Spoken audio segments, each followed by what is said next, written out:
નમસ્કાર, આપ જોઈ રહ્યા છો નેશન પ્લસ ન્યૂઝ. હું છું આપની સાથે.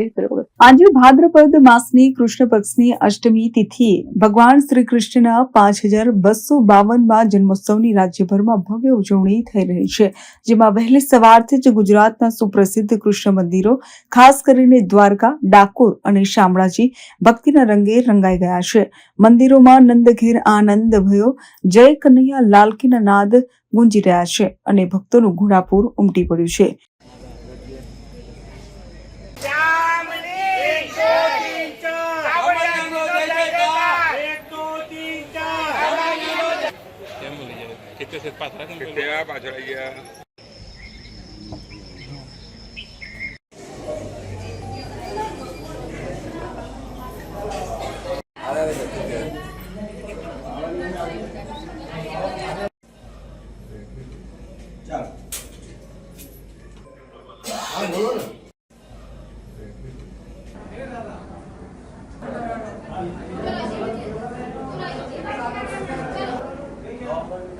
જેમાં લાખો શ્રદ્ધાળુઓની ભીડને ધ્યાનમાં રાખીને મંદિર ટ્રસ્ટ અને પોલીસ દ્વારા દર્શન માટેની વિશેષ વ્યવસ્થાઓ ગોઠવવામાં આવી છે, જેથી કાળિયા ઠાકરના દર્શન સુગમતાથી થઈ શકે.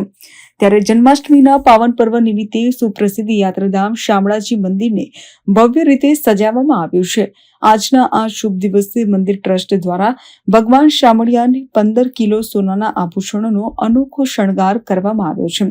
ભગવાન શામળિયાની મૂર્તિને વિવિધ સુવર્ણ અલંકારોથી શણગારવામાં આવ્યું છે, જેમાં સુવર્ણ મોરપીંછ, મુગટ, કુંડળ, ગદા, ચક્ર અને પાદુકાનો સમાવેશ થાય છે.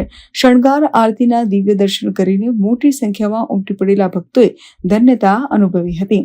જેમાં આજે સવારે 6:45 યોજાયેલી મંગળા આરતીમાં કૃષ્ણ ભક્તોનો ભારે ધસારો જોવા મળ્યો હતો, જેમાં દૂર દૂરથી આવેલા વૈષ્ણવો અને શ્રદ્ધાળુઓ શ્રી કૃષ્ણ જન્મોત્સવને વધાવવા માટે અત્યંત ઉત્સાહમાં જોવા મળ્યા છે.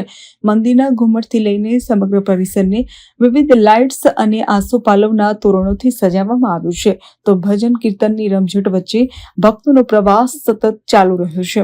તો બીજી તરફ યાત્રાધામ શામળાજીમાં ભક્તોની અનોખી શ્રદ્ધા પણ જોવા મળી છે, જેમાં ભગવાન શામળિયાને 1.25 કિલો ચાંદીનું છત્ર અર્પણ કરાયું છે.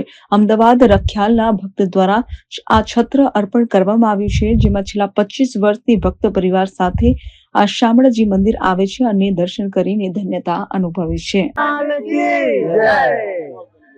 અમે લગભગ છેલ્લા 20-25 વર્ષથી શામળાજી દર્શન કરવા આવી છે અને આ વખત અમારી મનની ભાવના હતી કે અમે 1.25 કિલો સત્તર શ્રી શામળિયાજી ભગવાનને આપણે ધરાવીએ અને મારી મનની મનોકામના બધી પૂરી કરે.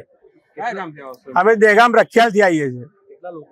અમે 25 થી 30 જણા આવ્યા છીએ, આખો 2 ફેમિલી સાથે. મહેન્દ્ર પ્રસાદ, નેશન પ્લસ ન્યૂઝ, અરવલ્લી. સમાચારોના સતત અપડેટ મેળવવા માટે અમારી નેશન પ્લસ ન્યૂઝની યુટ્યુબ ચેનલને સબસ્ક્રાઇબ કરો, બેલ આઇકન દબાવો અને જોડાયેલા રહો ફેસબુક, ઇન્સ્ટાગ્રામ અને ટ્વિટર પર.